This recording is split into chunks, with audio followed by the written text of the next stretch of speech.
الرحمن الرحیم الحمد للہ رب العالمین والصلاة والسلام علی سید الانبیاء والمرسلین۔ الحمدللہ رمضان کی آمد ہے اور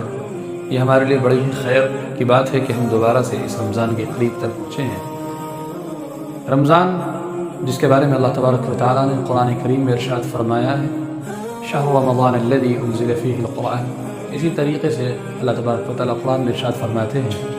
یا ایھا الذین آمنوا کتب علیکم الصیام کما کتب علی الذین من قبلکم لعلکم تتقون، کہ یہ روزے اور یہ رمضان ہم نے اس لیے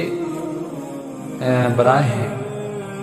تاکہ اس رمضان کے ذریعے سے تم اللہ کے قریب ہو سکو اور متقی بن سکو۔ اسی طریقے سے اللہ کے نبی علیہ السلام کی احادیث بھی اس بات پر شاہد ہے۔ چنانچہ اللہ کے نبی علیہ السلام نے ارشاد فرمایا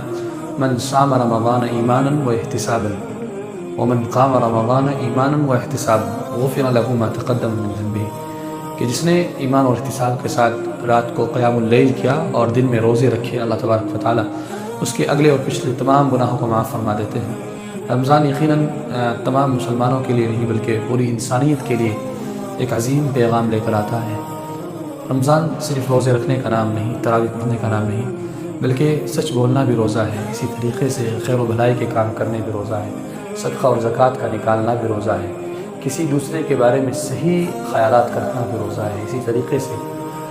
اپنے اخلاق کو سنوارنا اور اللہ کے لیے، اللہ کو راضی کرنے کے لیے تمام اعمال صالحہ کرنا، یہ روزہ اور ایمان کا حصہ ہے۔ تو اس لیے ہم کوشش کریں گے کہ اس رمضان کو اللہ کی خوشنودی کے لیے، اللہ کی رضا کے لیے اور رب کو راضی کرنے کے لیے اس رمضان کو گزاریں گے، تراویح کو پڑھیں گے، قیام اللیل کو اپنا معمول بنائیں گے اور اللہ کے سامنے سر بسجود ہو کر اللہ سے اپنی گناہوں پر، اپنی خطاؤں پر معافی کے طلبگار ہو گئے۔ انشاءاللہ اس مرتبہ تراویح سے فارغ ہونے کے بعد آدھا گھنٹہ تفسیر اور تشریح کا سلسلہ میں بھی شروع کرنے جا رہا ہوں۔ اس کی وجہ یہ ہے تاکہ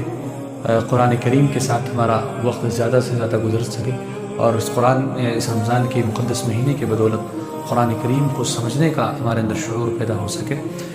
انشاءاللہ ہمارے دارالفلاح بڑھانا جو چینل ہے یا کسی اور چینل پر اس کا نام انشاءاللہ نشر کر دیا جائے گا۔ انشاءاللہ ہماری روزانہ کی لائیو سٹریم انشاءاللہ تراویح سے فارغ ہونے کے بعد چلے گی۔ تمام سے درخواست ہے کہ اپنی خاص دعاؤں میں ہمیں بھی یاد رکھیں، ہمارے مدرسے کو، ہمارے جامعہ کے طلباء کو، اور اسی طریقے سے تمام امت مسلمہ کو اپنی خاص دعاؤں میں یاد رکھیں کہ اللہ تبارک و تعالیٰ اس رمضان مقدس مہینے کی بدولت ہمارے گناہوں کو معاف فرما دے اور ہمیں وہ تمام کام کرنے کی توفیق عنایت فرما دے کہ جس سے رب راضی ہوتا ہو۔